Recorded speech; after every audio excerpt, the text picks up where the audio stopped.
Hello friends, myself Rajeshri Gandhi and now you are watching आहा जिंदगी। दोस्तों, आज का हमारा टॉपिक है बाजी जीतो बाज की तरह। दोस्तों, जीतने के लिए हमेशा बड़ी बातें और ऊंचे आदर्शों के उदाहरण ज़रूरी नहीं होते। कभी कभी बहुत छोटी चीज़ों से भी बड़ी शिक्षा मिल जाती है। एक बाज के जीवन से भी चाहे तो बहुत कुछ सीखा जा सकता है। जीने के बारे में आपने शायद उसके तौर तरीकों पर गौर नहीं किया होगा, पर जरा देखें तो दोस्तों, अकेलेपन का भय। बाज को अकेलेपन का भय नहीं होता। वे अकेले सबसे ऊंची उड़ान भरते हैं। वे दूसरे पक्षियों, छोटी चिड़ियों के साथ दिखाई नहीं देते। कोई और पक्षी उनकी उड़ान की ऊंचाई पर नहीं पहुंच सकता। कहने का मतलब है दोस्तों, जिंदगी में हमें हर जगह साथ मिले यह ज़रूरी नहीं है। कुछ सफ़र अकेले तय करने पड़ते हैं और यह समझना ज़रूरी है कि शिखर पर एक ही व्यक्ति हो सकता है। तीक्ष्ण दृष्टि। बाज उड़ते हुए भी 5 किलोमीटर तक देख सकता है। बाज जब अपने शिकार को देखता है तुरंत उस पर ध्यान केंद्रित कर टूट पड़ता है। आने वाली कठिनाई की परवाह किए बिना वह तब तक कोशिश करता है जब तक शिकार पकड़ में न आ जाए। कहने का मतलब है दोस्तों, जब कोई काम कर रहे हो तब भी लक्ष्य मत भूलो, उस पर निगाह रखो और पहला अवसर मिलते ही उसका भरपूर उपयोग करो। असफलता और संघर्ष का दौर जब बीत जाएगा तब जीतने का सही मतलब समझ में आ जाएगा। ये लक्ष्य कुछ भी हो सकता है। स्वमेव प्रयास। बाज कभी मरे हुए जानवरों पर नहीं झपटता। वह अपने लिए खुद शिकार करता है।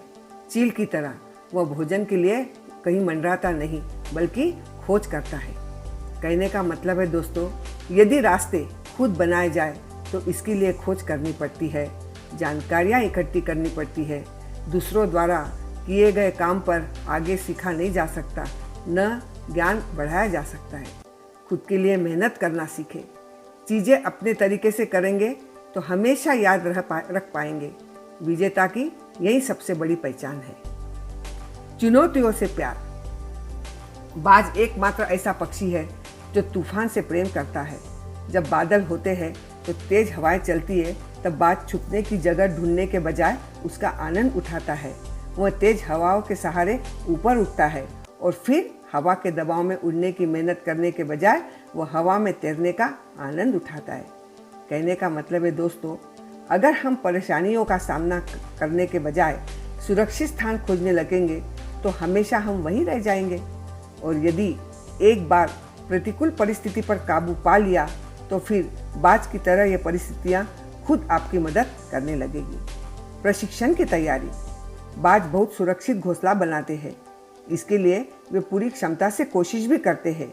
यह एक तरह से दुश्मनों से बचने की प्रशिक्षण की तैयारी होती है।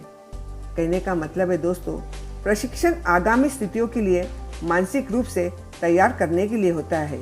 यह पूर्वाभ्यास जीतने में मदद करता है। दोबारा नई ऊर्जा के साथ। दोस्तों, जब बाज बूढ़ा होने लगता है तब उसके पंख कमज़ोर हो जाते हैं। ऐसे में वह एकांत तलाशता है। वहाँ एक एक करके वो अपने पुराने कमज़ोर पंख को खुद चोंच से नोच कर निकाल देता है। फिर नए पंख आने तक वहीं रहता है।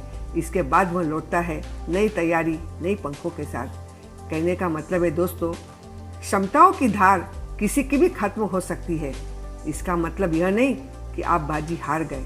प्रयास कभी व्यर्थ नहीं जाते, इसलिए फिर कोशिश करें।